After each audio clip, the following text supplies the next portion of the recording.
Hi everyone, welcome to CUET times. आज के video में हम अपना हिस्ट्री का एक बहुत इंपॉर्टेंट चैप्टर विच इज़ भक्ति एंड सूफी ट्रेडिशंस, जो हमें थोड़ा सा डिफ़िकल्ट भी लगता है, थोड़ा सा शायद है भी। क्यों? क्योंकि अपनी लैंग्वेज की वजह से जो हमारे इस चैप्टर में लैंग्वेज लिखी हुई है वो थोड़े से फ्रेजेस डिफ़िकल्ट हैं, बट उनको अगर हम समझ लेंगे तो याद रखना मुश्किल नहीं है। तो वो जो फैक्ट हैं वो आपके आंसर राइटिंग में भी काम आएंगे, प्लस आपका जो CUET एग्ज़ाम होगा उसके लिए भी वो बहुत ज़्यादा इंपॉर्टेंट हो जाएंगे, specifically for those student who are targeting Delhi university and honours courses. So इसमें हम पूरे चैप्टर को अच्छे से समझेंगे, उसका एक्सप्लेनेशन को अच्छे से समझेंगे। भक्ति सूफी ट्रेडिशन इस चैप्टर का नाम है, और इसकी एक और हेडिंग हमें दी गई है, चेंजेस इन रिलीजियस बिलीफ की इस पीरियड में। और पीरियड हमें दिया गया है बहुत ईजी, 8 to 18 सेंचुरी की यहाँ पर हमसे बात की गई है। तो मतलब 8th से 18th सेंचुरी के बीच में जो भी रिलीजियस बिलीफ और जो हमारे डिवोशनल टेक्स्ट होते हैं, हमारे भक्ति से रिलेटेड जो भी हमारे टेक्स्ट होते हैं, स्क्रिप्चर्स होते हैं, टेक्स्ट यानी कि रिटन फॉर्मेट में हमारे पास जो भी कुछ है, उसमें जो चेंजेस आए हैं वो हम इस चैप्टर में समझेंगे। ठीक है, तो स्टार्ट करते हैं इसमें। अच्छा, इससे पहले जो इस चैप्टर का जो इंट्रोडक्शन पार्ट दिया हुआ है उसमें यह है कि जो चैप्टर 4 था, अब चैप्टर 4 में हमने बुद्धिज़्म और जैनिज़्म के बारे में मेनली पढ़ा था। स्पेसिफिकली वो चैप्टर बुद्धिज़्म पे ज़्यादा फोकस करता था। ठीक है, उसके बारे में पढ़ा था। वहाँ पे हमने पढ़े थे उसके religious structure, for example stupa थे, स्तूपा पे बने मोटिव्स थे, है ना, हमारा सांची स्तूपा था, अमरावती स्तूपा था, इस तरीके की चीज़ें थी। मोनेस्ट्रीज़ के बारे में बात हुई थी, टेम्पल्स के बारे में बात हुई थी कि किस तरीके से बनाए जाते थे। इन सारी चीज़ों से, अब इन सारी चीज़ों से तो हमें वेरियस रिलीजन या उनके बिलीफ के बारे में पता चलता ही था। तो ये तो, और अगर हम इनको एक चीज़ और एडिशन यहाँ पर करना चाहें तो इन्हें हम आर्कियोलॉजिकल एविडेंस बोलते हैं। ठीक है, आर्कियोलॉजिकल यानी कि जिसको हम देख सकते हैं, टच कर सकते हैं, कोई भी बनी हुई चीज़, मॉन्यूमेंट हमारे जो है उस तरीके से वो आर्कियोलॉजिकल एविडेंस में आ जाते हैं। तो ये थे हमारे आर्कियोलॉजिकल एविडेंस, जहाँ से हमें वेरियस रिलीजियस बिलीफ के बारे में पता चलता था। इस चैप्टर में जो हम पढ़ेंगे इट विल बी टेक्स्ट। हमारे चैप्टर का ही नाम है ना, डिवोशनल टेक्स्ट। तो बहुत सारे जो डिवोशनल टेक्स्ट थे डिफरेंट रिलीजियस बिलीफ से, क्योंकि सिर्फ हमें आर्कियोलॉजिकल नहीं, जो टेक्स्ट होते हैं उन्हें बोलते हैं हम लिटरेरी एविडेंस। वहाँ से भी जो है हमें बहुत सारी चीज़ों के बारे में, उस वक्त के बिलीफ के बारे में जो है पता चलता है। तो ये सारी चीज़ें हमारी जो है होती है। तो इस चैप्टर में हम उनको करेंगे कि there were certain religious belief and practices which have been reconstructed, जिनका पता हमें टेक्सचुअल ट्रेडिशन से चलता है, और जिसमें पुराण्स भी जो हैं हमारे शामिल है। हमने चैप्टर नंबर 2 में वेद्स के बारे में पढ़ा था, यहाँ पे हम पुराण्स के बारे में भी पढ़ेंगे। ठीक है, जहाँ से हमें बहुत सारे रिलीजियस बिलीफ का पता चलता है, जो विद टाइम आज जिस फॉर्म में है वैसे शेप हुए हैं, और जो इस टाइम के अब इसी चैप्टर के हमारे नेक्स्ट पैराग्राफ में दिया कि जो हमारे नए टेक्सचुअल सोर्सेज थे वो अवेलेबल हैं इस पीरियड से, और उनकी जो कंपोजिशन है वो किसने बनाई है? Poet saints. वो सेंट्स जो पोएट, उनको जो भी उनकी लर्निंग्स थी उनको पोएम के रूप में उस टेक्स्ट में कंपाइल कर देते थे, लिख देते थे। और कभी कभी जो है वो रीजनल लैंग्वेजेस में भी, रीजनल टेक्स्ट भी हम यहाँ देखेंगे, रीजनल लैंग्वेजेस में भी जो है लिखे गए हैं। ठीक है, these composition which were often set to music were compiled by disciples. अब इन्हें बनाता कौन था? डिसाइपल या डिवोटी, किसी भी पर्टिकुलर सेंट के जो डिसाइपल, उनके जो भक्त होते थे, उनके जो शिष्य होते थे, वो इन चीज़ों को बनाते थे। और जनरली कब बनती थी? After the death of the poet saint. जैसे हमने बुद्धा वाले चैप्टर में भी पढ़ा था कि थाउजेंड्स ऑफ ईयर्स बाद जो है वो पीतक्स जो थे हमारे बनाए गए थे। अब आगे चलते हैं। जनरली अच्छा, इस ट्रेडिशंस में क्या होता था? जनरेशन्स जो होती थी डिवोटीज़ की, जो भी भक्त होते थे, वो जो ओरिजिनल मैसेज होता था ना, मान लो किसी ने कोई मैसेज दिया तो हमेशा ना उसको और इलेबोरेट तरीके से करने की जो है, और इलेबोरेट तरीके से मतलब कि और ज़्यादा उसको अच्छे से समझा के, उसको और ब्रॉड मीनिंग दे के कि भाई हमारे जो सेंट थे वो इस तरीके का मैसेज आप लोगों को देना चाहते थे, इस तरीके से उसको वो आगे प्रोपोगेट करते। तो कभी कभी अपनी, क्योंकि द पोएट कब वो पब्लिश होता है? When the poet saint had died. ठीक है, तो वो धीरे धीरे ओकेजनली उसको मॉडिफाई भी करते थे। सपोज अभी पोएट सेंट की जो डेथ है वो हो गई है काफ़ी सालों पहले, and of course time goes on, there certain changes. तो कभी कभी उसमें कुछ सर्टेन मॉडिफिकेशन भी करते थे, और कुछ कुछ आइडियाज़ जो उन्हें लगते थे कि प्रॉब्लमेटिक हैं, इररेलेवेंट है, टाइम हैज़ चेंज, तो हम उन आइडियाज़ को ड्रॉप करने की कोशिश करते हैं ना। तो वो पोएट सेंट्स जो ये डिवोटीज़ उनको कंपाइल करते थे, तो वैसे आइडियाज़ को क्या करते थे? ड्रॉप कर देते थे। अब हिस्टोरियंस इसमें से कहाँ से इंफॉर्मेशन निकालते हैं? हिस्टोरियन कभी कभी जो हेजियोग्राफी, जो एक सेंट की बायोग्राफी होती है, जो उनके फॉलोवर लिखते हैं, वहाँ से भी जो है कुछ इन्फॉर्मेशन निकाल लेते हैं। अब हालांकि ज़रूरी नहीं है ये हमेशा एक्यूरेट हो, it may not be accurate, ज़रूरी नहीं है एक्यूरेट होगी, बट उस टाइम वो डिवोटीज़ किस तरीके से सोचते थे, उनका किस तरीके से रहना था, ठीक है, उनकी जो लाइफ्स थी, किस तरीके के पाथ ब्रेकिंग मैन विमेन हुए, वो सबको एक लाइट मिल जाती है, ठीक है, एक डायरेक्शन मिल जाती है। तो हिस्टोरियन वहाँ से बस उतना पोर्शन जो होता है कंक्लूड करते हैं, क्योंकि ज़रूरी नहीं है वो जो है फैक्चुअली करेक्ट लिखा गया हो, क्योंकि हमने अभी ऊपर पढ़ा कि वो उसमें कुछ मॉडिफिकेशंस भी कर देते थे। तो ये था इस चैप्टर का एक बेसिक इंट्रोडक्शन कि किस तरीके से 8 to 18 सेंचुरी में ये टेक्स्ट हुए हैं, ब्रीफ ओवरव्यू था, ठीक है। अब आगे चलते हैं। फर्स्ट जो हमारी सब हेडिंग है, it is a mosaic of religious belief and practices. Now what is a mosaic? Mosaic होता है हमारी कोई भी ना कोई एक पिक्चर, पजल हमने देखा ना, पजल में कैसे हम एक पीस बाय पीस को जोड़ के एक पूरी पिक्चर बनाते हैं। तो मोज़ेक हम बोल सकते हैं कि कैसे पीस बाय पीस हम जोड़ के वो रिलीजियस बिलीफ और प्रैक्टिसेस को वापस से कंस्ट्रक्ट करते हैं। तो ये है इस हेडिंग का मीनिंग, और उसमें हम वो चीज़ जो है देखेंगे, ठीक है। अब सबसे ज़्यादा जो स्ट्राइकिंग फीचर यहाँ बात की गई है इस फेज़ की, इस फेज़ यानी 8 से 18 सेंचुरी की हम यहाँ पे बात कर रहे हैं, वो है increasing visibility of wide range of gods and goddess. बहुत सारे जो थे गॉड्स, जैसे वेद में आप पढ़ रहे थे ना कि 3 ही फेमस गॉड होते थे, है ना, वो थे हमारे अग्नि, इंद्र, सोम, ठीक है, ये होते थे। अब यहाँ पर क्या है कि हमारे जो है गॉड और गॉडेस जो है खूब सारी मतलब वैरायटी हो गई है, there were lot of image worship, sculpture में भी और टेक्स्ट में भी जो है बहुत सारा मेंशन अब किया जाने लगा था। और इस वक्त जो मेजर डीटीज बन चुके थे हमारे कौन से थे, वो विष्णु, शिव एंड गॉडेस जो होती थी, हमारी माता जो होती थी, वो हमारे जो है मेजर गॉड इस वक्त बन चुके थे। एक्सटेंडेड वर्शिप होती थी हमारे विष्णु, शिव और गॉडेस की इस पीरियड में। अब यहाँ पर बात की गई है integration of cults, various cults जो हैं उन्हें कैसे इंटीग्रेट किया गया एक दूसरे के साथ। तो इस टाइम पर जो थे 2 प्रोसेस चलते थे। एक प्रोसेस था डिसएमिनेटिंग द ब्राह्मणिकल आइडियाज, जो ब्राह्मण्स के आइडियाज थे उनको प्रोपोगेट करना। अब वो कैसे होता था, देखो वेद वाले चैप्टर में हमने पढ़ा था कि वेद 2 लोग नहीं पढ़ सकते। तो कौन नहीं पढ़ सकता था? विमेन नहीं पढ़ सकती थी, एंड जो शूद्रास थे वो नहीं पढ़ सकते थे। बट उसी बुक में हमने ये भी पढ़ा था कि देन जो है ईजी संस्कृतिक लैंग्वेज में क्या कंपाइल किए गए थे, हमारे पुराण्स जो हैं वो कंपाइल किए गए थे। पुराण्स, अब ये पुराण स्पेसिफिकली विमेन भी पढ़ सकती थी और शूद्रास भी पढ़ सकते थे, क्योंकि ऋग्वेद में से देखो उनको एक्सक्लूड कर दिया गया था। तो बट वो आइडियाज़ वहाँ तक भी तो डिसएमिनेट करने हैं, वो आइडियाज़ वहाँ तक भी तो फैलाने हैं। तो क्या था कि पुराण्स जो थी वो कंपाइल की गई थी, वो लिखी गई, ठीक है। तो उनके थ्रू वो सिंपल संस्कृत में लिखी गई थी, वो भी संस्कृत में, but it was in simple Sanskrit. ये क्वेश्चन पूछा जा सकता है ऑब्जेक्टिव में, याद रखना। और एक्सेसिबल, ये भी पूछा जाएगा, एक्सेसिबल थी विमेन और शूद्रास दोनों के लिए, जिन्हें जनरली वैदिक लर्निंग से एक्सक्लूड किया जा सकता है। तो यहाँ से ही आपके ना 3 क्वेश्चन बन जाते हैं। इट इज़ इंपॉर्टेंट कि ईजी संस्कृत में लिखी गई है, विमेन एंड शूद्रा जो है वेद की लर्निंग से एक्सक्लूडेड थे, है ना, और किसकी लर्निंग में इंक्लूड हो गए थे? पुराण्स की लर्निंग में जो है इंक्लूड हो गए थे। तो 2 प्रोसेस की हमने बात की। एक प्रोसेस हो गया हमारा डिसएमिनेटिंग ब्राह्मणिकल आइडियाज़, वो कैसे हो रहा था? पुराण्स कंपाइल करके फिर उस लर्निंग को विमेन और शूद्रा तक भी पहुंचाना। दूसरा प्रोसेस था हमारा कि ब्राह्मण्स जो थे कुछ आइडिया को एक्सेप्ट कर रहे थे और जो रीवर्क कर रहे थे वो बिलीफ और प्रैक्टिस को जो अदर सोशल कैटेगरीज को बिलोंग करते थे। अब यहीं पर ना बॉक्स वाली इंफॉर्मेशन इंपॉर्टेंट हो जाती है जो हमें दी गई है। It is the great and the little tradition. अभी जो great and little, just a minute, ये ग्रेट एंड लिटिल ट्रेडिशन की जो हमें दी गई है बात, पहली बात तो टर्म फॉर्मुलेट किसने किया? अगर एग्जामिनर को क्वेश्चन पेपर जो है टफ बनाना होगा तो ये आ ही जाएगा। तो किसने करा? रॉबर्ट रेडफील्ड ने ग्रेट और लिटिल, ये जो टर्म है ग्रेट और लिटिल ट्रेडिशन, इसको कॉइन किया, इसको बनाया उन्होंने, ठीक है। कब बनाया? 20th सेंचुरी में। किस लिए बनाया था?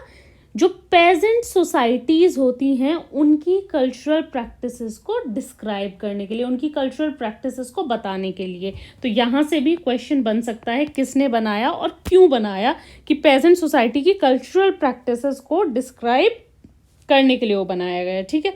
क्यों? यहाँ पर क्या होता था, सी यहीं पे वैसे ये चीज़ लिखी हुई है कि जो पेजेंट होते थे वो अपने तो कल्चर फॉलो करते ही थे, कि हमारे यहाँ भी अभी भी बहुत सारे लोकल कल्चर भी होते हैं। एक तो है कि वर्ल्ड वाइड हम पूरे कंट्री में हम बहुत सारी चीज़ें जो हैं वो सेलिब्रेट करते हैं, लेकिन स्टिल देयर लोकल कल्चर्स, ठीक है, सबका अपना एक लोकल कल्चर होता है, हम वो भी फॉलो करते हैं। तो यहाँ पर जो रॉबर्ट रेडफील्ड थे उन्होंने देखा कि जो पेजेंट थे वो ऑब्जर्व करते थे वो रिचुअल और कस्टम जो डोमिनेंट सोशल कैटेगरीज होती थी, स्पेसिफिकली कौन सी थी, वो हमारे ब्राह्मण्स की थी या प्रीस्ट और रूलर्स की, उनसे एमिनेट करती थी, उनसे या तो उनके जैसी ही होती थी और वो वहीं से उसको बोरो करते थे, ठीक है। तो इसको हम ग्रेट ट्रेडिशन का नाम दिया गया है। पर साथ ही साथ वो जो अपनी लोकल प्रैक्टिसेस होती थी उनको भी जो है छोड़ते नहीं थे, उनको भी वो जो है प्रैक्टिस करते थे, तो उन्हें जो है लिटिल ट्रेडिशन का जो है नाम दिया गया है। अब वापस आते हैं यहीं पर जो हमारा सेकंड प्रोसेस था, इस टाइम क्या चल रहा था, वो ब्राह्मण्स जो थे accepting and reworking the beliefs and practice of these and other social categories, जो दूसरी सोशल कैटेगरीज होती थी, और इसको हमने ग्रेट एंड लिटिल ट्रेडिशन का जो है नाम दिया गया था थ्रू आउट दी लैंड, ठीक है। अब इसके बाद इसका सबसे स्ट्राइकिंग एग्जाम्पल, मतलब एक सबसे अलग तरीके का एग्जाम्पल कहाँ से आपको विजिबल है, ये पूछा जा सकता है आपसे, और अगर आप ये आंसर में लिखेंगे तो उसको एग्जाम्पल में आप ज़रूर मेंशन करना है, डेफिनेटली आपको उस पर अच्छे मार्क्स मिलेंगे। तो जो मोस्ट स्ट्राइकिंग एग्जाम्पल था वो था कैसे आप लोकल गॉड्स को, जो मेजर डीटी, देखो अब इसको समझोगे कैसे, मेजर डीटी कौन से वर्शिप किए जा रहे हैं, विष्णु, शिवा एंड गॉडेस, ठीक है, जो मेजर डीटी थे इस टाइम पे। लेकिन पूरी उड़ीसा में जो हम जगन्नाथ भगवान की पूजा करते हैं उन्हें हम फॉर्म ऑफ विष्णु मानते हैं, ठीक है, फॉर्म ऑफ विष्णु। और वैसे भी होता है कि जगन्नाथपुरी की यात्रा हम सबने सुना है, जो प्रिंसिपल डीटी हैं वहाँ के, ठीक है, he was identified by the 12th century as Jagannath, means जग का नाथ, that is the lord of the world, और उनको माना गया है विष्णु का अवतार। अब विष्णु यहाँ पर मेजर क्या थे हमारे इस टाइम पर, मेजर डीटी थे। तो कैसे देखो मेजर डीटी के साथ एक लोकल कस्टम को उन्होंने इंटीग्रेट किया है। तो ये इस तरीके की प्रैक्टिसेस यहाँ पर इस टाइम पर चल रही थी। अब चलते हैं आगे इस चैप्टर में। ये तो हमने पढ़ लिया कि मेजर डीटीज को कैसे इंटीग्रेट किया, साथ साथ गॉडेस भी थी। तो ऐसे ही जो इंटीग्रेशन वाली चीज़ें हैं, एग्जाम्पल है, एविडेंट है गॉडेस कल्ट्स में भी, जैसे कि कोई भी गॉडेस होती थी, they were often accompanied as wife of जो प्रिंसिपल मेल डीटीज हैं हमारे, उनकी wife. For example Shiv ji के साथ उन्हें, या विष्णु जी के साथ जो है उनकी वाइफ की तरीके से उनको इंटीग्रेट किया जाता था। फॉर एग्जाम्पल, और यहाँ पे आपको एग्जाम्पल भी दिया कि वर्शिप ऑफ द गॉडेस वो often simply in the form of a, कभी कभी होता है ना पत्थर, एंड दैट पत्थर was painted with the red paint और द वाइट वन, तो उससे पूजा करके that was considered as a goddess, वो एविडेंटली वाइड स्प्रेड था यहाँ पर। और ये जो लोकल डीटीज हैं, they were often incorporated within the Puranic framework. अब क्या दिया, ये जो हमारी लोकल गॉडेस थी इन्हें जो है पुराण्स जो हमारे लिखे जा रहे थे, यहाँ पुरानिक फ्रेमवर्क में इनको एक प्लेस दी गई थी। अब आगे बात करते हैं यहाँ पर डिफरेंस और कॉन्फ्लिक्ट कहाँ से आता है। हमारी सेकंड सब हेडिंग है कि इंटीग्रेशन की तो हमने बात कर ली कि इंटीग्रेशन हो रहा था ग्रेट प्लस जो हमारे लिटिल ट्रेडिशन है। अब डिफरेंस कहाँ से आया, ठीक है। तो often associated with goddess were the forms of worship that were classified as tantric. तो जो गॉडेस थी उनसे किस तरीके की प्रैक्टिस जो एसोसिएटेड थी वो थी तांत्रिक या तांत्रिसिज्म। तो ये चीज़ याद रखना, यहाँ से भी जो है क्वेश्चन बहुत आसानी से फ्रेम हो सकता था कि तांत्रिक प्रैक्टिस इनमें से किस गॉड के साथ, तो आपको विष्णु, शिवा, गॉडेस, कल्ट इस तरीके से नाम दे देंगे या नन ऑफ दी अबव, तो किससे एसोसिएटेड थी। तो जो तांत्रिक प्रैक्टिसेस थी वो यूजुअली गॉडेस के साथ जो थी एसोसिएटेड थी, ठीक है। इसकी खास बात क्या थी, open to women, open to men and practitioners. यहाँ पे किसी भी कास्ट और क्लास में ज़्यादा डिफ्रेंशिएट नहीं किया जाता कि आप किस कास्ट को बिलोंग कर रहे हो। अब देखा ना हमने कैसे वेद अलाउ नहीं थे पढ़ने बट पुराण्स थे, बट यहाँ पर क्या था, तो इस प्रैक्टिस में कि कोई भी कास्ट या क्लास में जो है डिफरेंस नहीं किया जाता था, ठीक है। और इनके जो बहुत सारे आइडियाज़ थे, many of these ideas influence Shaivism as well as Buddhism. और इन्होंने कहाँ पे इन्फ्लुएंस किया उसको, ईस्ट, नॉर्थ और जो सदर्न पार्ट्स था सब कॉन्टिनेंट का वहाँ पे। अब हम जब इस पार्ट में डिफरेंस और कॉन्फ्लिक्ट की बात कर रहे हैं तो वो डिफरेंस सबसे ज़्यादा, वो जो स्टार्क है, सबसे ज़्यादा हमें कहाँ पे दिखता है अगर हम वैदिक और पुराणिक ट्रेडिशन को कंपेयर करते हैं। कैसे? क्योंकि जो हमारे प्रिंसिपल वैदिक डीटीज थे, हमने चैप्टर 2 में भी पढ़ा है, अग्नि, इंद्र, सोम थे, ये इस टाइम तक मार्जिनल फिगर बन गए। अब यहाँ पर हम मेजरली इस पीरियड में किसकी पूजा हो रही थी? Vishnu, Shiva and the goddess cult. और यहाँ पे हमने ये भी देखा कि जो वैदिक उसमें नहीं था, पुराण्स में किस तरीके से जो ये गॉडेस कल्ट था, इनको प्रिंसिपल जो मेल डीटीज थे उनकी वाइफ की तरह नॉलेज किया जा रहा था। तो यहाँ पे जो है स्टार्क कॉन्ट्रास्ट है किसके बीच में? वेद एंड दी पुराण कि मेजर डीटीज जो थे अब यहाँ पर जो है मार्जिनल फिगर्स बन गए थे। पर इन डिस्क्रिपेंसीज के बाद भी जो वेद्स थे उन्हें ऑथोरिटेटिव जो है माना गया, उनको ज़्यादा जो है ऑथोरिटेटिव माना जाने लगा। ठीक है, अब जो वैदिक ट्रेडिशन थे वो बहुत सी प्रैक्टिसेस को कंडेम करते थे या नहीं मानते थे, that went beyond the closely regulated contact with the divine through the performance of sacrifice और प्रिसाइजली चैंटेड मंत्रास। अभी इस चैप्टर में मैंने बोला था ना, चैप्टर इजी है पर कुछ जो है डिफिकल्ट जो है उसको थोड़ा सा उस लैंग्वेज में लिखा गया है। ठीक है, तो कॉन्फ्लिक्ट कहाँ होते थे? हमने कॉन्फ्लिक्ट की बात कर रहे हैं तो यहाँ पर होता था कॉन्फ्लिक्ट कि जो वैदिक ट्रेडिशन को ज़्यादा मानते थे, ठीक है, उसको ज़्यादा वैल्यू करते थे, तो वो उन प्रैक्टिसेस को कंडेम करते थे, उन प्रैक्टिसेस को नहीं मानते थे या उन्हें ऐसे बस थोड़ा सा नीचे दिखा देते। दैट वेंट बियॉन्ड, जो उनके हिसाब से वेद में नहीं लिखी गई है, ठीक है, कि ये आप किस तरीके से परफॉर्म कर रहे हो या आपने जो वो मंत्र हैं कहीं भी उनको प्रिसाइजली नहीं पढ़ा है, ठीक है, या जो परफॉर्म करने का, जो सेक्रीफाइस परफॉर्म करने का तरीका है वो सही नहीं है, वो सही मंत्र नहीं है। तो इस तरीके से जो लोग वेद को जो है वैल्यू ज़्यादा करते थे वो इन चीज़ों को जो है कंडेम करते थे या रिजेक्ट करते थे।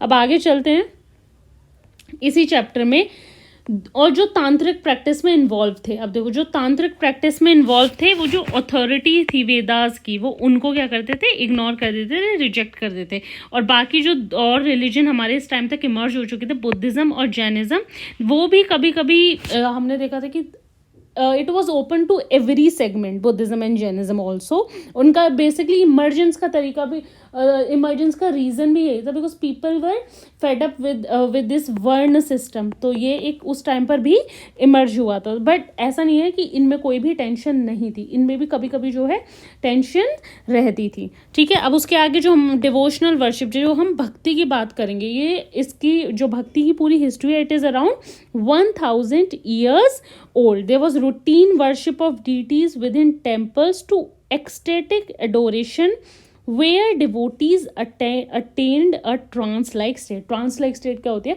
You know, when you're in front of God and you tend to forget everything. You forget everything कि आपको उस वक्त कुछ याद नहीं होता है कि what is going on. तो उस तरीके की जो स्टेट हो जाती है, that is known as a trance like state. तो यहाँ सिंगिंग एंड चैंटिंग होता था डिवोशनल कंपोजिशन का, और वो इस मोड ऑफ वर्शिप जो हमारी भक्ति होती थी इसका जो है पार्ट होता था। और ये पर्टिकुलरली कौन से सेक्ट के लिए ट्रू था? वैष्णव और हमारे शिव सेक्ट जो है, वैष्णव एंड शैविज्म जो फॉलो करते थे, उन सेक्ट के लिए ये ट्रू होता था। ठीक है, तो ये था हमारा उनके कॉन्फ्लिक्ट की बात कि भाई कॉन्फ्लिक्ट कहाँ से इमर्ज कर रहा है, वेद और पुराण के बीच। और जो तांत्रिज्म फॉलो करते थे वो क्या करते थे? जो वेद की अथॉरिटी होती थी उसको जो है रिजेक्ट कर देते थे। आगे चलते हैं इस चैप्टर में, about the poem of prayer, early tradition of भक्ति। जिस चीज़ के बारे में पूरा चैप्टर है, भक्ति, सूफी सेंट्स।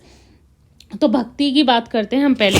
बहुत से इंस्टांसेस की हमने बात की है, यहाँ पर करेंगे जो हम। तो जो पोएट सेंट्स थे, दे इमर्ज्ड एज लीडर्स, वो लीडर्स की तरह इमर्ज करते थे। ठीक है, जो ब्राह्मण्स थे वो इम्पॉर्टेंट इंटरमीडियरीज रहे गॉड और डिवोटीज के बीच में इन सेवरल फॉर्म ऑफ भक्तिज। ठीक है, तो ब्राह्मण्स हमने पहले भी देखा है कि यूजुअली अभी भी होता है वो ना कि पंडित जी जो होते हैं, पंडित जो ब्राह्मण होते हैं वो पूजा करते हैं, तो he act as a intermediary. किस तरीके से पूरी विधि वो बताते हैं, किस तरीके से पूजा की जाएगी, क्या होगा। तो he act as a intermediary between god and devotees. ठीक है, अब ये जो ट्रेडिशंस थे, they also accommodated and acknowledged women and lower caste categories considered ineligible within the orthodox brahmanical framework। यहाँ हो रही है भक्ति की बात। अभी तक हमने जब पुराण में पढ़ा, हमने ये भी पढ़ा कि वहाँ पे वेमेन और शूद्रास को इंक्लूड कर लिया गया था। अब हम एक इंटायरली डिफरेंट कॉन्सेप्ट पे आए हैं, विच इज़ भक्ति, जिसमें ब्राह्मण्स को अभी एकदम रिजेक्ट नहीं किया था। उनको इंपॉर्टेंट इंटरमीडियरीज भाई माना जा रहा था गॉड और डिवोटीज के बीच में कनेक्ट होने का। लेकिन साथ ही साथ ये जो ट्रेडिशन था, ये विमेन और लोअर कास्ट, जिनको जो ऑर्थोडॉक्स ब्राह्मणिकल फ्रेमवर्क था उसमें क्या किया जाता था, इनएलिजिबल कंसिडर किया जाता था ना किसी भी चीज़ के लिए, तो यहाँ पर विमेन और लोअर कास्ट को भी जो है इंक्लूड किया गया था। तो यहाँ पर एक चीज़ हमें ये पता चलती है भक्ति मूवमेंट के बारे में। दूसरा, ये 2 ब्रॉड कैटेगरीज का था। कैसा? सगुन विद एट्रीब्यूट्स, जिनके एट्रीब्यूट्स होते थे, ठीक है, जो ऐसा है कि you can see the god, right, and you can see him in this form of idol और इमेजेस। एक होती थी निर्गुण भक्ति, दैट इज विदाउट एट्रीब्यूट्स, जहाँ हम सिर्फ नाम लेते थे, ठीक है। इस तरीके से सगुण और निर्गुण भक्ति हमारी थी। जो फॉर्मर था विच इज़ हमारा सगुण भक्ति, उसमें वर्शिप होती थी स्पेसिफिक डिटी, जैसे शिवा, विष्णु और उनके अवतार जो होते थे, उसी तरीके से, या फिर गॉडेस या देवी की। और जो हमारी निर्गुण भक्ति होती थी, it is a worship of abstract form of God. जो मैंने अभी बताया कि जो सगुण होता था उसमें क्या होता था कि you can see, you can worship that idol, there was a particular idol. And nirguna में क्या होता था, it was just abstract form, that is which you can't see और टच, आप बस नाम ले सकते हो। इस तरीके की वो जो है भक्ति होती थी। अब आते हैं कुछ इनके फॉर्म्स पर, इस भक्ति के फॉर्म पर, which was the Alvars and Nayanars of Tamil Nadu. तो ये अर्लीस्ट भक्ति मूवमेंट में से कंसिडर किए जाते हैं, वो हैं अलवर। अलवर कौन से? 6th सेंचुरी में, ठीक है। और अलवर किससे रिलेटेड है? Alvar is related to V, that is lord Vishnu से वो रिलेटेड थे। एंड जो हमारे एन थे, एन यानी कि हमारे Nayanars, they were related to lord Shiva, they were devotees of Shiva. तो ये बहुत ही बेसिक क्वेश्चन है जो आता है इस चैप्टर से हर जगह। Alvars were associated with lord Vishnu and Nayanars were associated with lord Shiva. अब इनका क्या काम था भाई? They use to travel place to places in Tamil, place to place in Tamil in praise of their god. जो वो हिम्स जो होते थे, जो भक्ति सॉन्ग होते थे, वो गाते हुए ये लोग घूमते थे। इन्हीं ट्रैवल के बीच में जो अलवर्स और नैनार्स थे, इन्होंने कुछ आइडेंटिफाई करे, कुछ श्राइन्स या abode of their chosen deities, ठीक है। और धीरे धीरे ये जो है यहाँ पर क्या आते हैं, लार्ज टेम्पल्स बनते चले गए और यहाँ पे सेंटर ऑफ पिलग्रिमेज भी बन गए। जो सिंगिंग कॉम्पोजिशन थी इन पोएट्स की, they became poet of temple rituals, जो उस टेम्पल में पर्टिकुलरली फॉलो किया जाने लगा, ठीक है। अब इनका, ये अलवर्स एंड नैनर्स की हम यहाँ बात कर, नैनार्स की बात कर रहे हैं, इनका क्या एटीट्यूड था कास्ट सिस्टम के थ्रू। अब तक तो हमने ब्रह्मैनिज्म की बात की, इनका क्या एटीट्यूड था?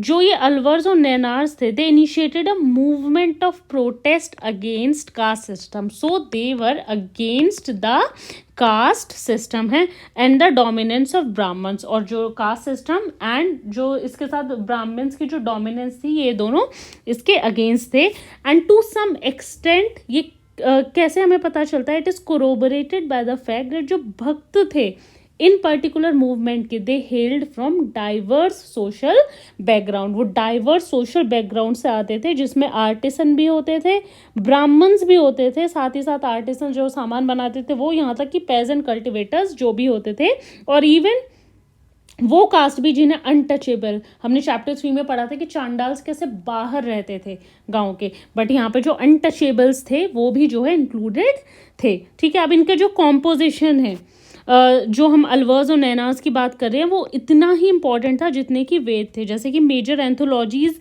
जो अलवर की है, जो अलवार्स का कौन सा कॉम्पोजिशन है? द नलयेरा दिव्य प्रबंधम। तो ये पूछा जाएगा कि अलवर्स के साथ कौन सा कॉम्पोजिशन एसोसिएटेड है, and it was frequently describe, क्योंकि इसको जो है तमिल वेद भी बोला गया। तो अगर क्वेश्चन कभी आ जाता है कि which of the following is described और classified as Tamil Veda, so it is Nalayira Divya Prabandham. बड़ा सा है नाम है, इजी है बट याद रखने में। And it claim that text was as significant, जो कि संस्कृत के 4 वेद थे, ये भी इतना ही इंपॉर्टेंट था क्योंकि इसे तमिल वेद के नाम से जाना जाता था। अब फटाफट आगे चलते हैं विमेन डिवोटीज की तरफ। इनका मोस्ट स्ट्राइकिंग फीचर था इस मूवमेंट का was the presence of women, क्योंकि यहाँ जो विमेन भक्त थी उन्हें भी इक्वल इंपॉर्टेंस दी जाती थी। अंदल के यहाँ पे कंपोजिशन हमने बात की है, तो अलवर की हमारी कई चीज़ें में पता चल गई है। उनका मेजर टेक्स्ट कौन सा है, उसे तमिल वेद बोला गया है। एक women Alvar who was very revered and she was known as Andal, तो ये नाम दिया जा सकता है, पूछा जा सकता है she was associated with which movement, तो she saw herself as beloved to Vishnu. उसी तरीके से there was another women bhakt who was known as Karaikal Ammaiyar, और वो किसकी डिवोटी थी, लॉर्ड शिवा की डिवोटी थी। ठीक है, तो ये यहाँ पे जो हमें इंपॉर्टेंट फैक्ट याद रखना है, इन दोनों का एसोसिएशन किसके साथ था वो जो है याद रखना है। ठीक है, दीज विमेन जो है, ये जो विमेन थी हमारी, दे रिनाउंस देयर सोशल ऑब्लिगेशन, जो भी इनकी सोशल ड्यूटीज होती थी भाई घर गृहस्थी से जुड़ी, तो they use to renounce it, but ये कभी भी कोई एक ऑल्टरनेटिव ऑर्डर नहीं ज्वाइन करती थी या नन्स नहीं बनी थी। ठीक है, तो ये था हमारे यहाँ से इंपॉर्टेंट चीज़ें। अब इन मूवमेंट का रिलेशन विद द स्टेट, यानी कि जो पूरा हमारा किंग था उनके साथ जो था, जो भी डायनेस्टी रूल कर रही थी उसके साथ कैसा रिलेशन था।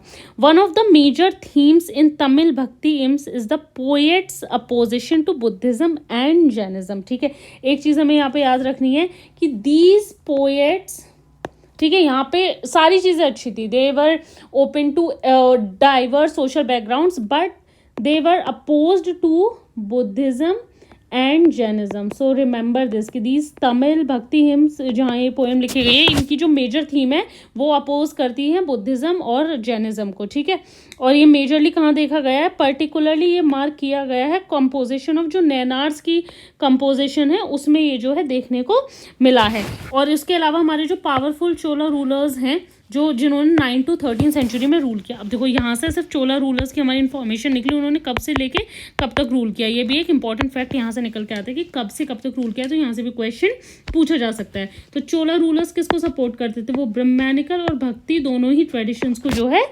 सपोर्ट करते थे, ये चीज़ भी याद रखनी है। ठीक है, दोनों को लैंड ग्रांट देते थे और जो टेम्पल्स बनाते थे विष्णु और शिव दोनों के लिए, और वो साथ ही साथ इस भक्ति मूवमेंट को भी जो है फॉलो करते थे। ठीक है, और इसमें सबसे इंपॉर्टेंट बात क्या है कि जो हमारे शिव टेम्पल्स हैं, जो मैग्निफिसेंट शिव टेम्पल्स हैं, वो चोला डायनेस्टी के रूलर्स ने ही कंस्ट्रक्ट किए हैं, जिसमें से Chidambaram, Thanjavur and Gangai Konda Cholapuram, and इनमें से जो है हमारे यूनेस्को वर्ल्ड हेरिटेज साइट भी हैं। So they are very beautiful temples, वो उस तरीके से जो है पूरी साइंस के साथ वो जो है कंस्ट्रक्ट किए गए हैं, and they were constructed under the patronage of the Chola rulers. तो यहाँ पर एक और क्वेश्चन बन सकता है ऑब्जेक्टिव कि ये 3 टेम्पल शिवा टेम्पल्स या तो वो कहाँ पर लोकेटेड है, या फिर कि वो किसकी पेट्रोनेज के अंडर बनाए गए, चोला, चेरा, पंड्याज, मौर्याज, इस तरीके से जो है आपको दिया जा सकता है। ठीक है, जहाँ पे सबसे जो है ब्रॉन्ज स्कल्पचर की जो रिप्रेजेंटेशन होती है शिवा की, ये यहीं पर जो है प्रोड्यूस की गई थी। यहाँ से क्वेश्चन बन सकता है क्योंकि G20 में इफ़ यू रिमेंबर जो भारत मंडपम के बाहर जो नटराज की जो स्टैचू लगी थी वो यहीं से जो है इन्हीं टेम्पल से जो है वो इंस्पायर्ड थी। ठीक है, अभी जो बोथ नैनर्स और अलवर्स थे दे वर revered by the Vellala pageants, तो पेजेंट्स जो थे दोनों ही ये नैनर्स और अलवर्स को जो है फॉलो करते थे। जो चोला किंग्स थे they often attempted to claim divine support and proclaim their own power and exercise status by building the splendid temples. तो चोला रूलर्स क्या करते थे, चोला रूलर्स जो है टेम्पल ये डिवाइन सपोर्ट की भी we have been send by god only to rule you people, तो वो पावर को क्लेम करने के लिए क्या करते थे कि they use to build splendid temples to get that support. अब आगे चलते हैं कि ये जो किंग थे इन्होंने तमिल शिव हिम्स का भी जो है इंट्रोड्यूस किया, singing of Tamil Shiva hymns in the temples under royal patronage. ठीक है, एंड इनको फिर वापस से ऑर्गेनाइज किया गया एक टेक्स्ट में, that text was known as Tevaram. ठीक है, इसके अलावा हमारे एक और चोला रूलर के बारे में, यहाँ मेजर जो है हम चोला रूलर के बारे में ही पढ़ रहे हैं। ठीक है, तो ये जो हमारे चोला रूलर थे उसमें से Parantaka one was one ruler, he consecrated metal images of Appar Sambandar and Sundarar in Shiva temple. ये बहुत ही हमारा जो है यहाँ पे इम्पॉर्टेंट है कि चोला रूलर, पहले तो कौन से चोला रूलर ने, परंतक वन ने, और उन्होंने मेटल इमेजेस बनवाई किसकी, अपार संबंदर एंड सुंदरर एक शिवा टेम्पल में। तो ये इंपॉर्टेंट है, यहाँ से जो है हमारा क्वेश्चन पूछा जा सकता है। ठीक है, नेक्स्ट चलते हैं हम अपने वीर शैव ट्रेडिशन जो कि कर्नाटका में था। तो ये तो लाइन से ही जो है इंपॉर्टेंट बन जाता है, हेडिंग से ही एक क्वेश्चन कि ये कहाँ पे फॉलो होता था। ये फॉलो होता था कर्नाटका में, 12th सेंचुरी में जो है इमर्ज किया था। ठीक है, उसके बाद कहाँ पे, इट वॉज लेड बाय ए ब्राह्मण एंड दैट ब्राह्मण वॉज नोन एज बसावन। ठीक है, तो उन्होंने ये जो है लीड किया था इस मूवमेंट को, जो इनिशियली एक जैन थे और मिनिस्टर थे एक चालुक्य किंग के कोर्ट में। ठीक है, तो यहीं से बहुत सारी इन्फॉर्मेशन निकल जाती है कि 12th सेंचुरी में जो है इमर्ज होके आया था and it was led by ब्राह्मण नोन एज बसावन। ठीक है, तो उनके जो फॉलोवर्स थे उन्हें वीर शैवा बोलते थे, यानी कि हीरोज ऑफ शिवा या फिर लिंगायत्स, जो कि लिंगायत्स क्यों बोलते थे, क्योंकि वो एक छोटा सा लिंग जो है हमेशा पहन के रखते थे, और वो आज भी उस रीजन में जो है बहुत ही इंपॉर्टेंट कम्युनिटी है। वो वर्शिप, वो जो लॉर्ड शिवा है उसकी वर्शिप करते हैं in the manifestation as a linga. और जो मेन होते हैं वो यूजुअली एक स्मॉल लिंग जो सिल्वर केस में होता है, और उसका पूरा जो लूप होता है ऐसे अपने लेफ्ट शोल्डर के ऊपर जो है रखते हैं और उसे पहनते हैं। ठीक है, उसके बाद जो दोज हु वर रिवर्ड, जो जिनको पूजा जाता था वो थे जनगम या फिर वॉन्डरिंग मॉन्क्स। ठीक है, लिंगायत्स बिलीव करते हैं कि जो डेथ होती है डिवोटी की, अगर कोई डिवोटी ही और she dies, then he will be united with Shiva, और वो जो है इस वर्ल्ड में फिर वापस नहीं आएंगे। ठीक है, तो बेसिकली ये जो री इनकारनेशन थ्योरी होती थी, रीबर्थ वाली थ्योरी होती थी, वो इसमें जो है बिलीव नहीं करते थे। उनके हिसाब से they do not practice funerary rite such as cremation, और इसी रीज़न की वजह से वो क्रिमेशन जो होता है, जो कि धर्मशास्त्र में हमारा दिया गया है, वो फ्यूनरल प्रैक्टिस नहीं करते थे। इंस्टेड वो जो जिसकी भी डेथ होती थी वो उसको बरी करते थे। जो लिंगायत्स होते हैं वो चैलेंज करते हैं आइडिया ऑफ कास्ट और पॉल्यूशन को अट्रीब्यूटेड टू सर्टेन ग्रुप्स। हमने ये पढ़ा है प्योरिटी एंड पॉल्यूशन का जो नोशन था कि कौन सी कास्ट प्योर है, कौन सी कास्ट जो है पॉल्यूटेड है। लिंगायत्स जो थे इस आइडिया को जो है रिजेक्ट करते थे। वो रीबर्थ की थ्योरी, वो तो हमने यहीं पे देखा कि रीबर्थ की जो थ्योरी होती थी उसको भी क्वेश्चन करते थे, और इससे उन्हें बहुत सारे फॉलोवर्स मिले, और जिसमें से सबसे ज़्यादा वो वाले फॉलोवर्स मिले जो ब्राह्मणिकल वर्ण सिस्टम में मार्जिनल थे, या जिन्हें वहाँ पर जो है रिस्पेक्ट नहीं मिलती थी। उन्होंने कुछ और जो प्रैक्टिस होती हैं उसको भी डिसअप्रूव किया। धर्मशास्त्र में कौन सी प्रैक्टिस थी, पोस्ट प्यूबर्टी मैरिज थी, या फिर रीमैरिज ऑफ विडोज जो होती थी उसको जो है चैलेंज किया। और हमारी जो ये वीर शैवा की जो भी अंडरस्टैंडिंग है वो हमें कहाँ से मिलती है, जो उनके वचन्स हैं, जो उनकी सेइंग्स हैं, जो कन्नड़ लैंग्वेज में लिखी है, man and women those who join the movement, जिन्होंने ये मूवमेंट जो है ज्वाइन किया था। तो आज की वीडियो में हम इतना ही रखते हैं, जिसमें हमने बहुत सारी चीज़ें पढ़ ली, पूरा ब्राह्मण पढ़ लिया, पूरे अल्वर्स नैनर्स कैसे थे, बहुत सारे फैक्ट्स थे इसमें हमारे, और साथ ही साथ जो हमारा वीर शैवा ट्रेडिशन था वो किस तरीके से फॉलो किया जाता था कर्नाटका में, वो टिल डेट हमारा फॉलो किया जाता है। और I hope it join the Telegram channel for notes. You can follow the Instagram page for relatable content, and please subscribe to the channel. Please leave a comment if you want a particular chapter to be explained in humanities, चाहे वो political science से हो, चाहे वो geography से हो, चाहे आपकी sociology से हो या history से हो. So leave a comment if you want if you want explanation of any particular chapter. Thank you so much, and do subscribe.